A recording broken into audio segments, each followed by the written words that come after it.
So for whatever reason, Mark Carney was under the impression that he was going to get a free ride as prime minister. He thought that the country would unite unanimously and vote for him. And that wasn't the case. I know the Conservatives lost, but it was only by like 400,000 or 450,000 votes. And so not that big of a win for the Liberals. But in terms of the mainstream media, it's really not looking good for Mark Carney. It seems like you're starting to get some flip-floppy action happening, especially with Vashi. Now, in yesterday's video, I posted the interview where Vashi was really pushing back, like pretty hard against Mark Carney. But there was a part of the interview that I actually left out, and we're going to be taking a look. That was an accident. My bad. We're going to be taking a look at the rest of that interview right now, along with Melanie Joly, who was once referred to as Justin Trudeau's mistress, which carries no weight now. So what do we call her? Mark Carney's No, I'm kidding. There's so many different nicknames for these people, but I'm afraid of the mainstream media slandering me again in the news. So everything is there, or henceforward referred to as mentality. Mark Carney's biatch mentality. There you go. I got it. So we're taking a look at a couple different interviews one-on-one, and Liberals are kind of panicking because there's getting a lot of pushback from the mainstream media. So this is going to be pretty exciting in the coming weeks. Welcome back to the channel. Welcome back to another video, everybody. Before we get into it, I do want to encourage you guys to hit the like button and subscribe if you haven't already. It does really help grow the channel. And without further ado, let's get started on this Vashi one-on-one with Mark Carney. Pleasure to host you today. Thank you very much for making the time. Thanks for having me, Vashi. I wanted to start off on your cabinet selections, and in particular, whom you selected for your front bench, because I think a lot of Canadians, like, physically would have looked at that front bench today and said it looked remarkably like the previous government. Is that not the opposite of what they elected you to do? Well, there's a number of things that are different in that front bench. So if you look, for example, François-Philippe Champagne is the Minister of Finance. He became the Minister of Finance when I became Prime Minister for that brief period following winning the leadership election. Lots of experience, but not the Minister of Finance. Now he's going to have a real run at being Minister of Finance. Melanie Joly moving from Foreign Affairs to becoming Minister of Industry. This is a government that has a huge focus on the economies and specifically cost of living, but really growing wages and jobs for Canadians. So she has a crucial role, but it's a new role for her. Dominic LeBlanc as the Minister of Intergovernmental Affairs. I need experience in that role that Dominic has. He's got great relations with a number of the premiers. We are going to focus on building one Canadian economy, changing how we're doing big projects, all in the course of the next several months. Plus, he's been one of the main, if not the main, interlocutors with the level of the U.S. government below President Trump. So I don't want to switch everybody out in that circumstance. And then, you look at Anita Anand, who's moving into foreign affairs. It's a big change into those jobs. So there's some similarities. There's experience being deployed in different ways. I'm a new Prime Minister, and let's look at the cabinet as a whole, because I'm not quite sure I make the distinction between the quote front bench and the cabinet as a whole. We only have 28 cabinet ministers. That's down from the mid-upper 40s, some previous governments. Half of those ministers are new. Never been cabinet ministers before. In many cases, they're new to Parliament as a whole. So we're bringing in a lot of fresh energy, fresh ideas, fresh perspectives alongside with experience. And that's a good team. That's a good management team in my judgment. Obviously, I spent a lot of time trying to construct it that way. So the narcissistic man thinks that for some reason, even though he's got still pretty much all the same MPs that were working for Trudeau, working for him, and he's got a lot of the same cabinet ministers that Trudeau had now working for him, that's him spending a significant amount of time rebranding the party. I don't understand that at all. To me, it doesn't seem like there's a rebrand. What I see objectively is Mark Carney waving a magic wand and trying to get stuff done that could have always been done. So to me, this is like a Stockholm Syndrome marketing campaign trying to gaslight Canadians into thinking that it's not Stockholm Syndrome.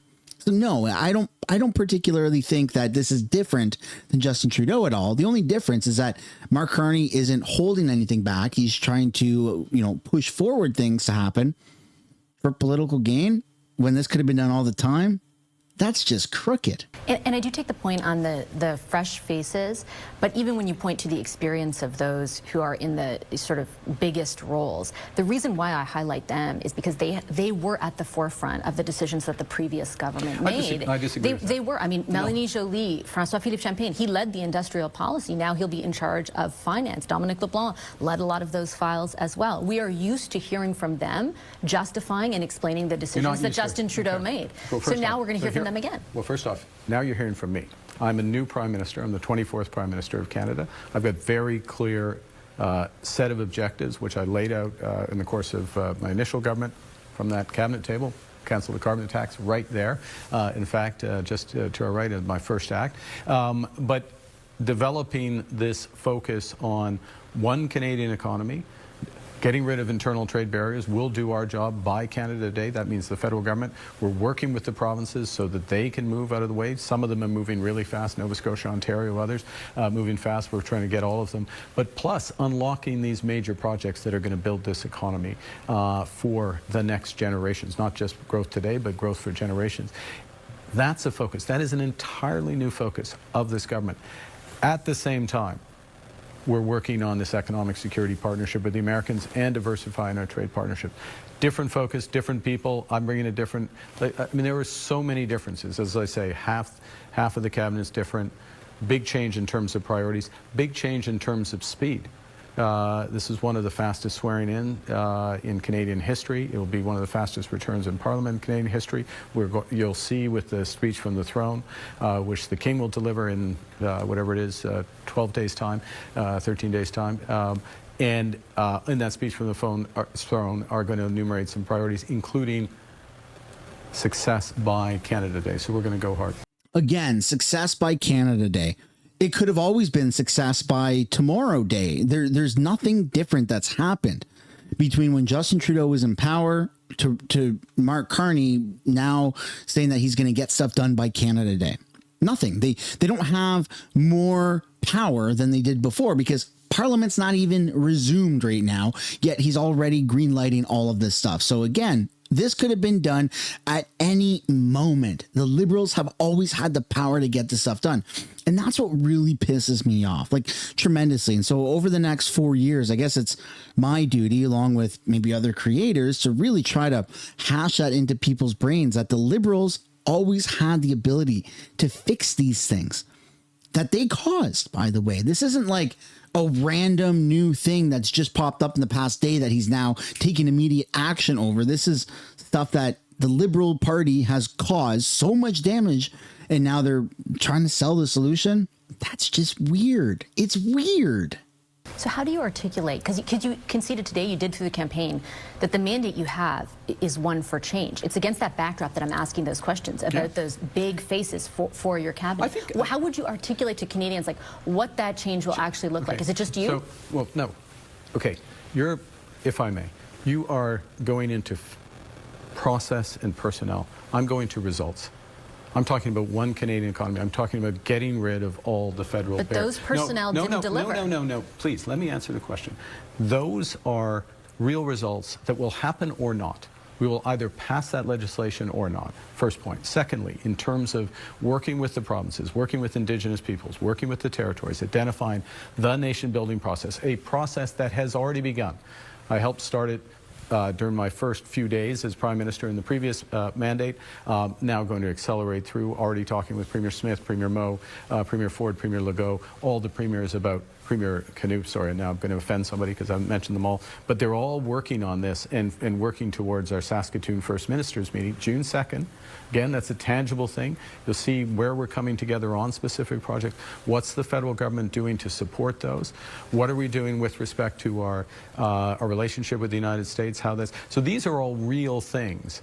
And to reduce it, to faces, personnel, and then, by the way, to ignore half of the cabinet, which is brand new, literally. Never been in cabinet before, and now they're in very senior roles at core priorities for the government.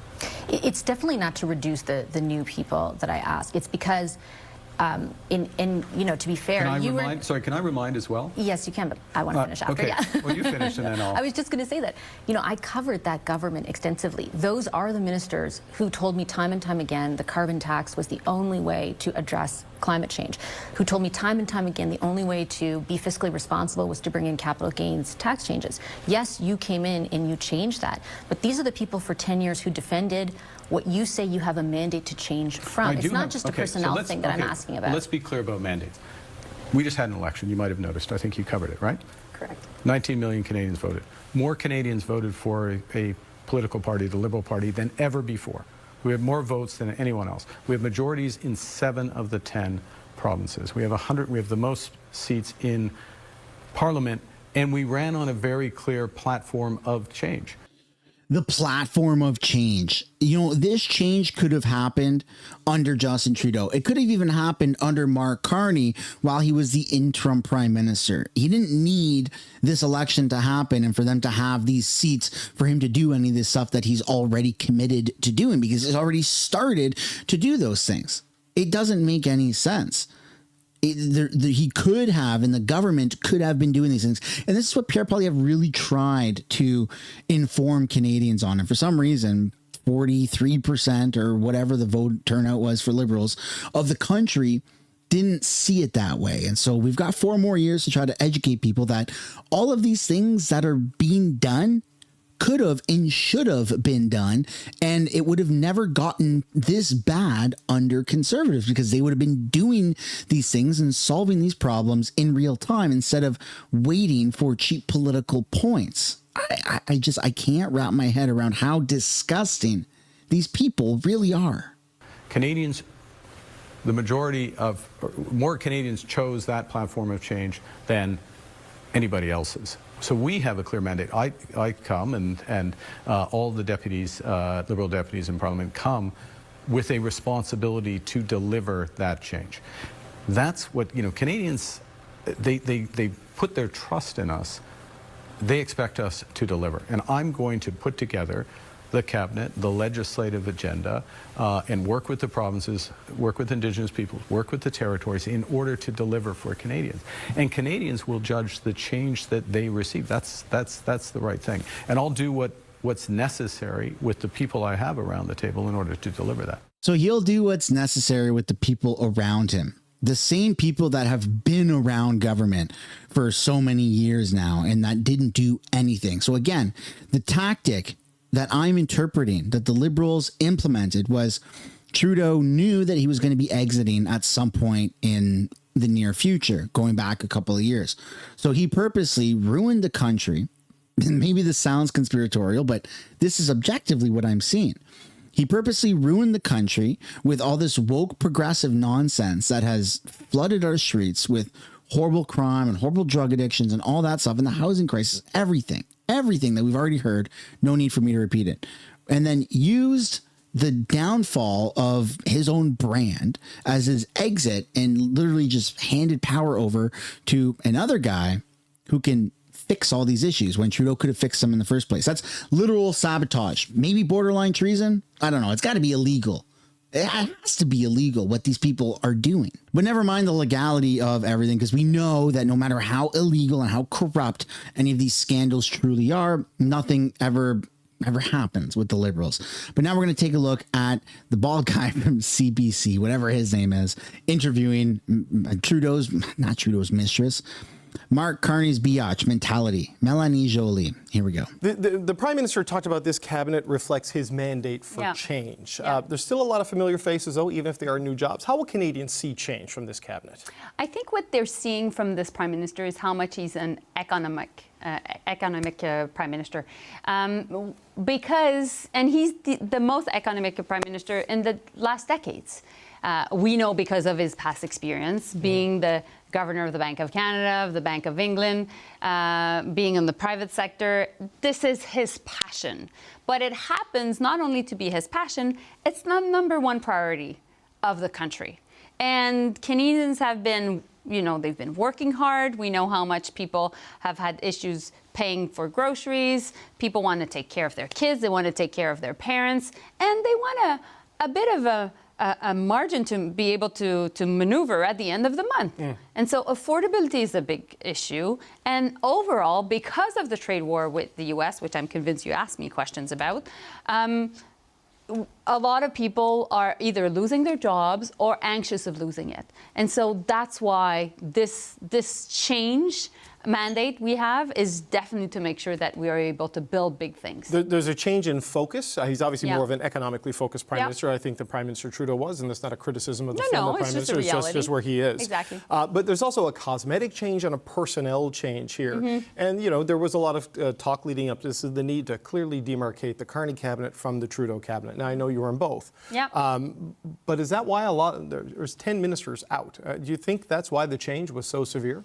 Listen, I can't talk for the Prime Minister, but what I know, though, is Prime Minister Carney is very results-oriented, very focused. He wants to empower his ministers. He wants us to have a lot of responsibilities. And, you know, basically, we will be evaluated based on how much we're able to deal with crisis, because that's the reality of any portfolio, and also to be able to enact big change. Oh, the gaslighting has never been worse than what it is right now. We're going to be evaluated on what we get done. Like, these people, they convinced half the country that it was out of their control. How bad things got was out of their control. In fact, they convinced the country that there was nothing wrong in the first place. And now they're offering solutions that Pierre Poilievre literally offered to do. And the Liberal voters are going, oh yeah, this is broken. From 3 weeks ago, going, nothing's broken, to now it is broken. Nothing's changed. And these people who caused the problem are going to be selling the solution. It gives me a headache. Does anybody else get a headache or get high blood pressure or something from living in this country with these idiots running the show? Like, it drives me nuts. It's not just a sad feeling anymore. It's not even anger. I just feel defeated, like mentally defeated. And I see it now. I see through the crap. You hear people talk about things that I'm kind of saying, right?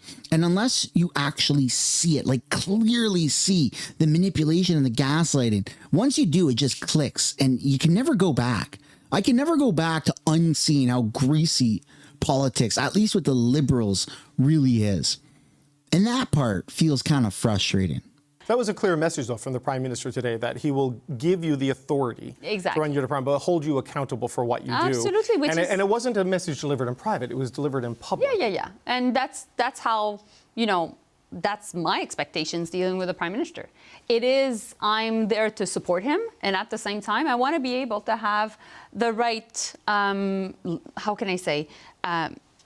freedom to be able ultimately to do my job. So, and I've seen it at Foreign Affairs, for example. You have to deal with the crisis of the day. In my case, it was the war in Ukraine, the war in the Middle East, the tensions with China, with India, and then eventually the trade war with the US. But meanwhile, while doing that, you have to be able to deliver big pieces of policy. So, for example, an Indo-Pacific strategy, a vision of how you will have pragmatic diplomacy. And finally, the last thing was, the new foreign policy for the Arctic, so our Arctic foreign policy for Canada. So this was all done while dealing with a lot of crisis and the tensions that were also linked to all these conflicts at home. And so that's what I want to do in the context of my job. My job now is I'm moving from the diplomatic front of the trade war to the economic front. My job will be to help people that are targeted by this trade war. So obviously I'm thinking of people in the auto sector in Ontario. Obviously I'm thinking of all the steel workers and all the aluminum workers. So that will be my main focus. And I've seen, the causes of the conflict. I'm looking now at the effects of the conflict, and we'll be working on that and really fighting for people. And meanwhile, really thinking of how do we grow the economy? People around the world are asking themselves that. I've seen it in Europe, I've seen it in Asia, I've seen it in the US. the number one question is people's wallets and making sure that they have good jobs. So that will be my job now. But, you know, on the issues you listed in the old job, the trade war, Arctic security and these things, some of those are moving into the operational phase from the policy phase, and those other issues are still unresolved. So you saw the Prime Minister take the questions about it, like why move your Foreign Affairs Minister in a moment like this? How do you view it, and how do you think Canadians should view this shift? Well, I had numerous conversations with the Prime Minister, and I asked for this position. I wanted to come back home and go back to my roots. I'm a businesswoman before going into politics, and also I was the Minister of Economic Development, so I wanted to have a big economic portfolio again, and at the same time be able to be more in Canada. So I ran to become an MP in Huntsic-Cartierville 10 years ago. And of course, I love foreign affairs, being the Foreign Affairs Minister. I'll always have it very close to my heart.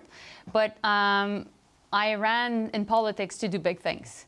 And right now, the number one issue, I think, for the country is the economy. And so I'll work on that. Right. So the big things you have to deal with are the economic consequences of what Donald Trump is doing, the instability he's creating. Protecting the auto sector, obviously, is a key one. But also, one of the policies of this government, going back to the deals done by Minister Champagne and others, were to help the auto sector evolve. We saw news from Honda today that it's delaying its plan to build out an EV supply chain in Canada by at least 2 years because of the uncertainty. What's your reaction to this news, and what does this and other things we're seeing in the sector say about the viability of those deals signed with Stellantis and Volkswagen and battery plants, because they look very doubtful? And these are really important deals. So we need to make sure that we secure them. And there are different reasons why these deals need to be secured. And I'll be briefed on the file, so first. But within 24 hours, what I want to do is to be able to talk to Honda and to talk to the CEO, because I want to understand how we can be in solution mode. There are many things that we know we have to deal with, because the uncertainty is linked to the trade war. It is also linked to the change of policies in the US. And lack of demand as well. And lack of demand. So how do we work on that? And meanwhile, we know we have to make sure that we reach 2% of our GDP in defense. We know that this is a fantastic opportunity to give good jobs to people in the trade and people in the auto sector. How can we work on making sure that some of the lines that we're seeing in certain plants in the auto sector can also be working on defense and defense procurement? So, of course, I'll be working with the new Minister of Defense, David McGuinty, who's a dear friend of mine. Of course, I'll be working also with the Prime Minister on this issue. But you see how much there are different opportunities that are really linked to the government's actions, but you need a strong minister to be able to drive this. So, but just on the other auto deals, like Honda's delaying it. You know, they say they're not going to reduce workforce. You know, they're going to keep making things at the Ellison plant, so that's not in jeopardy. But you know, the Stellantis deal, the Volkswagen deal, those were contingent on the Inflation Reduction Act continuing, at least the subsidy end of it. And there's been some concern about whether those... in the U.S.? Yes. The subsidies in Canada were tied to the continue of the Biden policy, which Donald Trump doesn't like anything Joe Biden did. You know, so I just wonder if you think those battery plants are still in the cards right now for Canada. I still think that our goal is to be a energy superpower, and that will include clean tech, that will include critical minerals, and that will include battery supply chains. That's the reality. That's where the world is heading. Now, I know that there is uncertainty, but elsewhere in the world, these technologies are also being developed. And the EV transition is going to happen. The question is, at what pace? So let me take all the briefings, make sure that I have all the information, but I know that not only do I need to secure these deals, I need also to start a new form of diplomacy, which I haven't done yet. I was much more on the state-to-state diplomacy. Now it's basically state-to-business diplomacy, to talk to the CEOs of this world to make sure that Canada is able to get its fair share of international investment. Let me tell you, not a single person or a single corporation wants to invest in Canada. They haven't wanted to. Canada, the government has tried to bribe people like the Volkswagen battery plant that's in Ontario. The government of Canada paid for them to be there. It's like paying to have friends. how long is that really going to last if it's not organic? That's how the government has been going about business. Is you want to bring your business here, we'll pay you for you to have your business here. That's a weird incentive. When it comes at your and mine expense, our tax dollars going towards these bribes, I'm just defeated, folks. There's so much corruption, and it's always happening, and it's all the same false promises, just regurgitated time and time and time again. The idea, though, you just outlined, that if a 3-shift plant goes down to a 2-shift plant, is there a way to use that 3rd shift for defense capacity? I mean, are you talking about the workforce that would be displaced there, or the actual retooling of the facility? Because they get very specialized in the auto plants, right? I won't go into the operations of the plants, and I know that people watching us, particularly working in the sector, must be saying, oh, that's not a bad idea. But ultimately, I won't operate the plants. There are people that are more skilled that are doing that job. My job is to be their ally. My job is to be their key interlocutor, that they know they take the phone, they can talk to me and make sure that ultimately we're in solution mode. And that's what I'll do.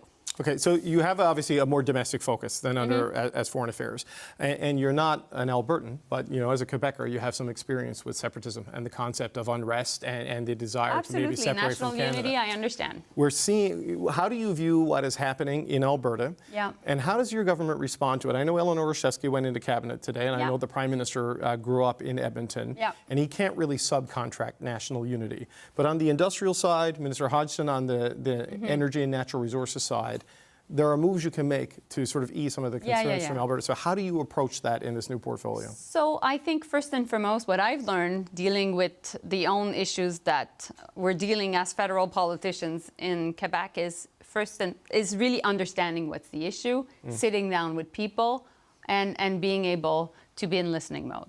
That's what I'll do. Second, for sure, I will go to Alberta. For sure, I want to sit down also with the new energy and natural resource ministers that is Tim Hutchins, who's very connected and has a lot of experience in finding capital and being in solution mode, but much more on the business side.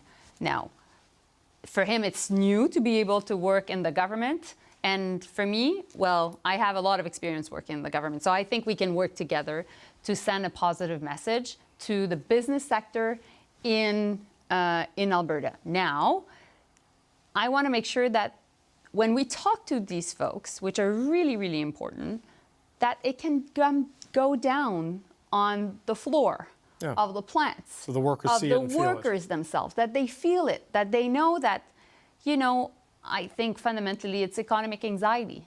It's the fear of losing their job. It's the fear of losing their livelihoods. It's the fear, and their livelihoods and their communities are all linked to basically working a lot in the energy sector.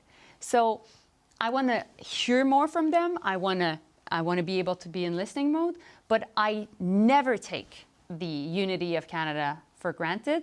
I know that Canada always needs to be, a work in progress. I think it's fundamental. I think we should never take each other for granted, but I still think that we're the best country on earth. Having been the foreign minister, I've seen all the different countries, and I think that we can definitely be able to have a positive conversation and be able to find ways to calm that anxiety and ultimately get to a better place. Because I know that there's a trust issue. I'm very much aware of that. So let me get this straight. This woman believes that holding her previous titles of foreign affairs minister is somehow a braggadocious talking point. She thinks that that's good. She thinks that she did a good job. She played a part in ruining this country, ruining our relationships with other countries, absolutely destroying our economy and creating so much division here domestically. Yeah, she thinks that it's a bragging point? Come on, man. These people, they're high on their own supply. I mean, this doesn't make any sense. I feel like I'm watching an SNL skit or something at this point. Luckily for all of us, that is the end of the video. Very exhausting. I feel demotivated sometimes from watching all this news. And it's awesome to come back to the comment section and see the community here that we've built. Let me know down in the comments if you agree or disagree with any of the points that I mentioned or any of the topics that were discussed. that is the end of the video. I hope you enjoyed it. If you did, it'd be super awesome for you guys to smash a like, subscribe to the channel, and I'll see you in another video. Bye for now.